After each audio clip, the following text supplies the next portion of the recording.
Last August was my first tuna trip, but not Jim's, and I've heard it's unbelievable. So we're up before 2 a.m., leaving Winter Harbour to get way offshore by sunrise, which is great because I love making big life decisions before coffee, hoping for calm seas and warm water. It's 10 to 2 in the morning. Just getting our coffee going. It's gonna be a long day. There's nobody up except for us and our partner boat there. They're just getting going. Our coffee's just on the go, and we're gonna be heading out here in about 10 minutes. It's gonna be a long day. Just coming up.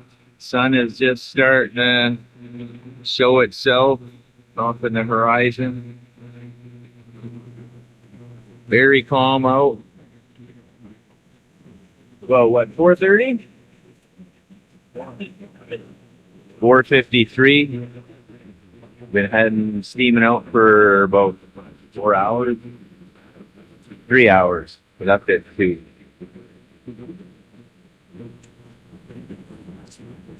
We're about 15 miles away from where we want to be, so yeah, a little bit further to go. She's beautiful. It's going to be a good day. Even if we don't see any tuna, what an adventure to be out here. All right, we're tuna fishing. 7 lines out in a V formation behind the boat. You can see the full spread. 6 off the sides, 1 down the middle off the roof, all running right on the surface. We're moving at about 6 to 8 knots too, way faster than salmon fishing where you're usually crawling along. This feels like we're flying. Out here, it's all about covering water and getting into the school and hoping some tuna show up and absolutely hammer these. Quick tuna lesson. These fish are warm-blooded, so once you land one, you have to cool them down as fast as possible or you ruin the meat. And for us, that's the whole point, ocean to plate, taking care of what we catch.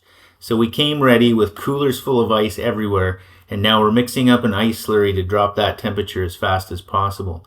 Catching them is one thing, doing it right is what puts good food on the table.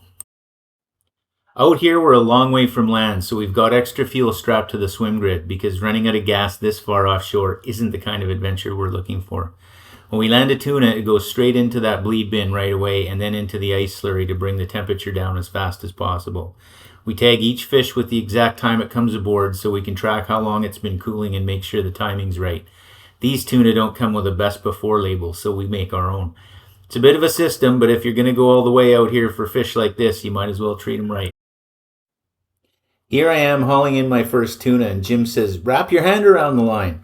I just want to be clear, that's not a sentence I usually associate with good decisions, but apparently that's the technique, so I'm learning fast and trying to not to overthink it while the tuna's doing its thing on the other end.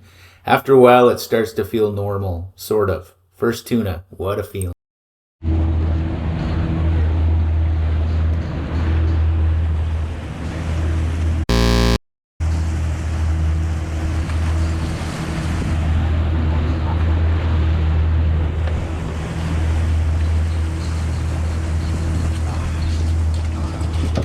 What's he doing, Jim?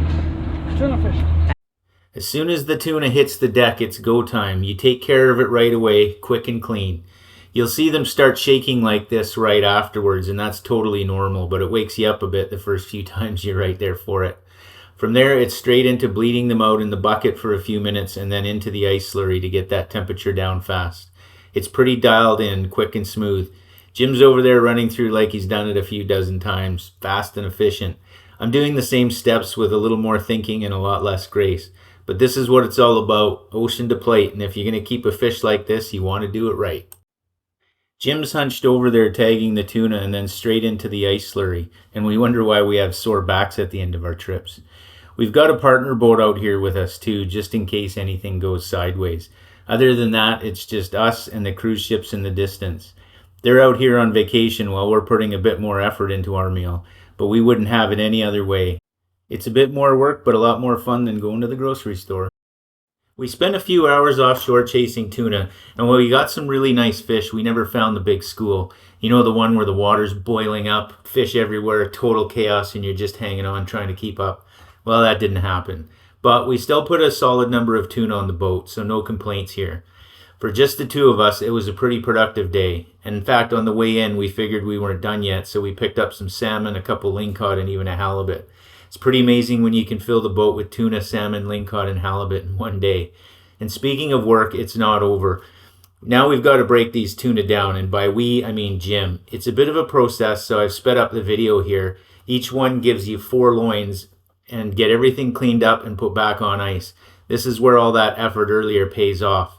Fast forward to the next day, we head back out offshore again, this time chasing salmon and halibut, and wouldn't you know it, that's where we find the tuna. Water's boiling, fish ripping around the boat, exactly what you picture. Absolutely amazing. The only problem is we didn't bring enough ice.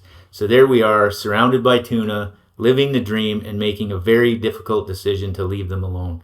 That's a tough call when you have a bit of a fishing addiction. But we'll be back. The end of our trip coming close, time to get these home and into the kitchen. All right, tonight we are having some tuna from my first tuna trip last year. I assume the cucumbers are going to be salad? Yeah. Okay, what's in here? This is chili crisp dressing to go on top of the cucumbers. So it's got some sesame seeds, some chili crisp. What's chili crisp? It's like that Chinese chili sauce that you find everywhere these days.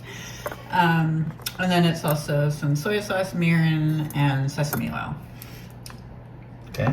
That's gonna go in the cucumbers. And then over here, I've just prepared the marinade for the tuna, which is very similar to the chili crisp, but it has ginger in it instead of chili crisp, soy sauce, sesame oil, some garlic, and mirin. Okay, so they're in the marinade. Are you like flipping those over, or Yeah. what are you doing with those? Do you sit them in for a while and then flip them, or what? Yeah, I'm gonna sit them in here for about 15 minutes. On each side? 15 minutes in total, and I'll have to roll them over. Nice. Yeah. All right, so these have been marinating for 15 minutes, you said? About that. They don't even look like tuna anymore. And now you're just crusting them in the sesame seeds. Not toasted, they're just raw sesame seeds. Yeah. And then boom, over here we got some rice on the go.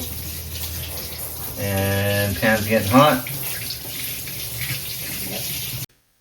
All right, we just went into a hot pan. Minute and a half on each side, is that it? Yeah. Wait a minute. All right.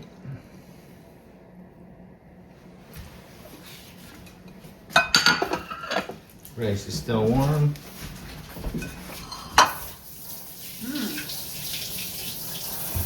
Did you try a piece of this? No, I haven't. I was thinking about garnish, but Mmm. Ooh, fancy, that's good. some fancy green onions. There you have it. The final meal. Pretty simple. Nothing too complicated, hey? Nope. But From bait to plate. from bait to plate. Can't wait to try it. I'll leave you with a few photos here of some of the other tuna dishes from the trip. The last one came from our neighbors who did the cooking, and a couple shots of Jim and I with the fresh fish on the boat. The channel name has changed to Salt and Antler, still focused on fishing, but also hopefully bringing in some hunting content eventually. The 2026 fishing season coming up, there should be plenty more trips, more stories, and more good days on the water. Really appreciate you watching and following the journey so far. See you on the next one.